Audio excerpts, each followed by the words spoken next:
Hello friends, target RS and CET exam में आपका स्वागत है। जैसा कि आप देख सकते हैं, हम प्रदेश के जलवायु प्रदेश देख रहे थे। ठीक है, हम पहले कोपन का क्लाइमेटिकल क्लासिफिकेशन देखा। उन्होंने वेजिटेशन के आधार पर राजस्थान को 4 भागों में बांटा। देखिए यहाँ पर सबसे पहले उन्होंने BWHW dry desertic part of Rajasthan, ठीक है, तो BSHW दिया इन्होंने स्टेपिश टाइप ऑफ क्लाइमेट। ठीक है, पूर्वी मैदानी भागों को नाम दिया इन्होंने CWG। उसके बाद इन्होंने AW जो यहाँ सदर्न पार्ट में दे सकते हैं tropical savanna type of climate. ठीक है, फिर आ जाइए यहाँ पर। फिर हमने देखा थॉर्नवेट का क्लाइमेटिकल क्लासिफिकेशन। उन्होंने वर्षा के आधार पर राजस्थान को 4 भागों में बांटा। देखिए इन्होंने EAD पार्ट दिया जहाँ पर 10 से 15 सेंटीमीटर रेनफॉल होती है। उसके बाद इन्होंने DBW दिया जहाँ पर 15 से 20 सेंटीमीटर की रेनफॉल होती है।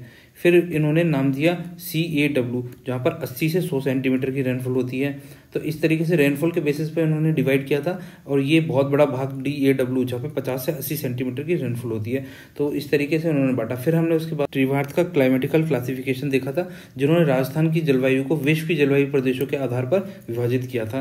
इन्होंने सबसे पहले BWHW नाम दिया। ये आप देख रहे हैं कि BWHW ये किसने नाम दिया था? ये कोपन ने नाम दिया था। और इनका भी नाम बिल्कुल सेम है, सेम लोकेशन है। तो बिल्कुल इनका जो था क्लाइमेटिकल क्लासिफिकेशन वो कोपन के बेसिस पे ही था। जैसे BSH जो दिया है उन्होंने BSHW नाम दिया था। ठीक है, और इसे स्टेपिश टाइप ऑफ क्लाइमेट का था। इन्होंने भी इसे स्टेपिश टाइप ऑफ क्लाइमेट का है। ठीक है, और यहाँ पर जो पूर्वी मैदानी भाग है इन्होंने नाम दिया CAW और कोपन ने नाम दिया था CWG। ठीक है, ये नाम याद रख सकते हैं। और इनका नाम बिल्कुल सेम है। AW जो tropical savanna type of climate है वो भी सेम इन्हीं का नाम है ना, कोपन से रिलेटेड बिल्कुल सेम दिया है इन्होंने भी।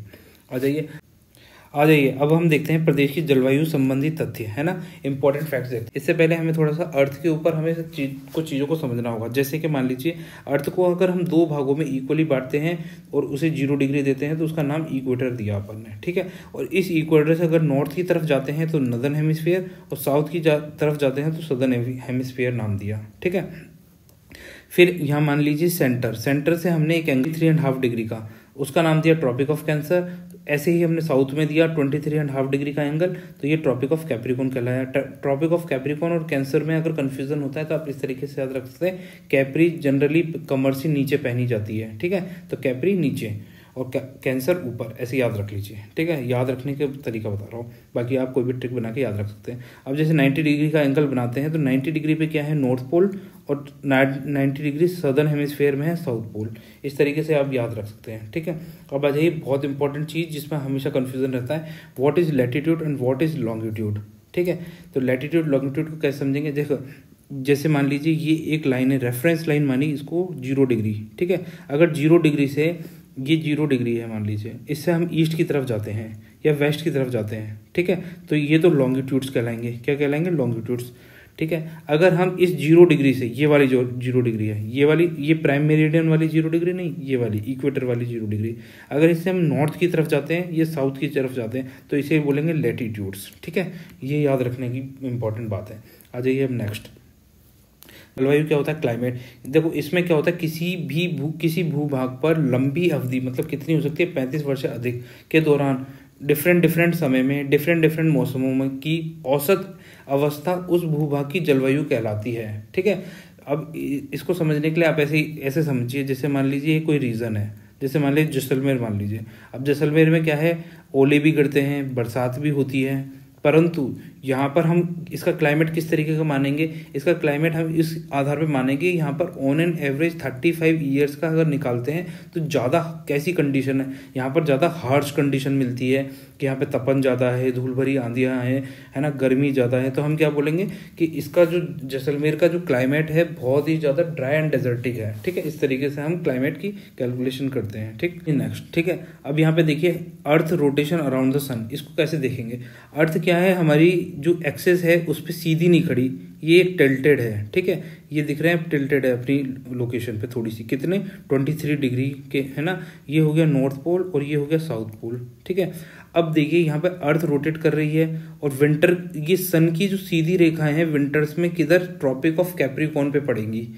ठीक है, तो इसकी वजह से क्या होगा? नॉर्दर्न साइड में रातें लंबी हो जाएंगी, दिन छोटे हो जाएंगे, और सदर्न साइड में क्या होगा? दिन लंबे हो जाएंगे और रातें छोटी हो जाएंगी। ऐसे याद रख सकते हैं। ठीक है, और जस्ट इसका अपोजिट क्या होता है? समर। अब आ जाइए, देखो ऑटम इक्विनेक्स। इक्विनेक्स में क्या होता है, equal days and equal nights होती हैं, ठीक है। तो 22 से 23 सितंबर को क्या होता है, equal days and equal nights, ठीक है। और 21 मार्च को क्या होता है, डेज एंड इक्वल नाइट्स। ऐसे 2 बार हमारे अर्थ पर equal days and equal nights होता है। ये क्यों होता है अभी बताता हूँ।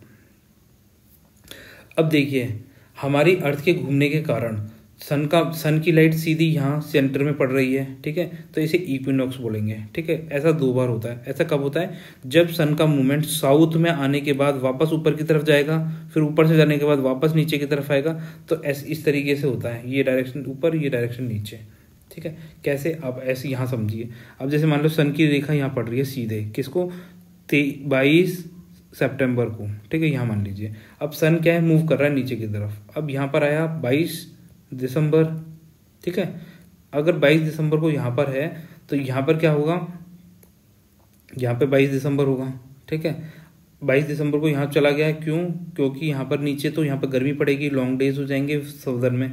और 22 दिसंबर को यहाँ हमारे क्या हो जाएगा, विंटर्स होंगी, सर्दियाँ होंगी, लंबी रातें होंगी, ठीक है। तो ये वाली चीज़ होगी। अब ये वापस यहाँ से वापस ऊपर की तरफ आएगा, ऊपर की तरफ आएगा 22 दिसंबर के बाद में। ये 20 से 21 मार्च को, ठीक है, वापस यहाँ इस जगह पर आ जाएगा, इक्वेटर पे।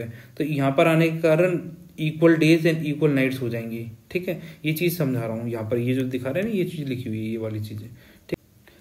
अब आ जाइए यहाँ पर 21 जून को क्या होगा, वर्टिकली सन की रेखाएं, मतलब सन की जो पूरी इंसोलेशन है वो पूरा सीधी हमारे ऊपर पड़ रहा होगा। तो इस जगह पे क्या होगा, दिन लंबे हो जाएंगे, रातें छोटी हो जाएंगी, ठीक है। तो ये कौन सा दिन होगा, ये 21 जून को समर होता है, गर्मी, ठीक है। और 22 दिसंबर को विंटर सोलिस्टिक या समर सोलिस्टिक, ठीक है, ये नाम हो गए।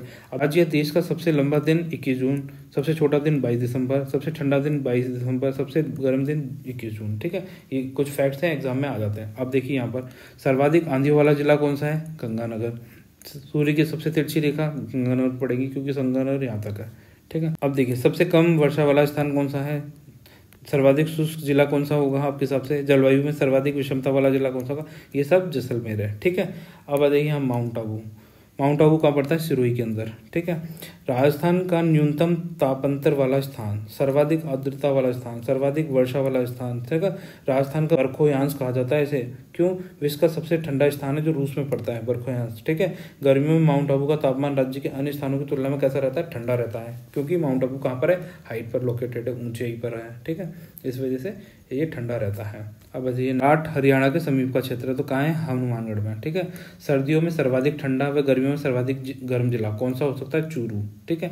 ये फैक्ट्स हम याद रखिए, एग्जाम में पूछे जाते हैं। सर्वाधिक वर्षा तापांतर वाला जिला, सर्वाधिक गर्म स्थान कौन सा है, चूरू ही है। एग्जाम के लिए बहुत ज़्यादा इंपॉर्टेंट पॉइंट है ये, ठीक है। ये फैक्ट्स को याद रखें।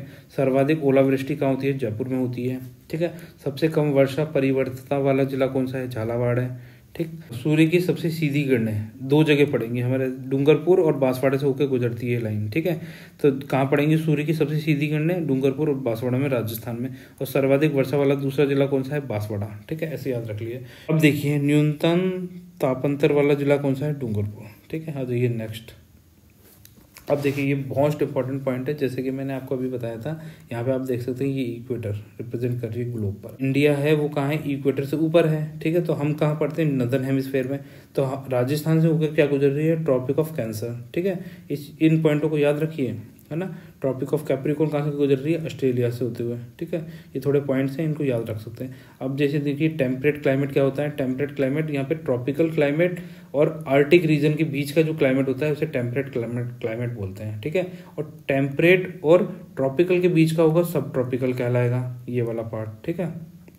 ऐसे याद रखिए, क्योंकि राजस्थान का अधिकांश भाग कहाँ पर है, कर्क रेखा के ऊपर है। और यहाँ पर जो एवरेज टेम्परेचर है वो कितना है, 38 डिग्री से ज़्यादा है। और सर्वाधिक ठंडा महीना जनवरी, और सबसे अधिक गर्म महीना कौन सा रहता है, जून रहता है। जून का क्यों रहता है, क्योंकि 21 जून को हमारे ऊपर सन की वर्टिकल रेस पड़ती है और बहुत गर्म रहता है ना। और जुलाई से सितंबर माह तक यहाँ पर आर्द्रता कैसी होती है, ह्यूमिडिटी हाई रहती है। ह्यूमिडिटी हाई रहने का कारण है कि यहाँ बरसात होती है, ठीक है। अब देखो वायु दाब मानचित्र 999 मिलीबार रेखा कहाँ से होकर गुजरती है, जुलाई माह की जालोर, पाली, अजमेर, टोंक इत्यादि से होकर गुजरती है। यहाँ पर जो दक्षिणी पूर्वी राजस्थान है ना, यहाँ पर गर्मियों में भी बहुत कम टेम्परेचर गिरता है। ये कह रहा है पश्चिमी राजस्थान का मौसम कैसा रहता है, सूखा रहता है। वीडियो को लाइक, शेयर एंड सब्सक्राइब करें एंड थैंक यू।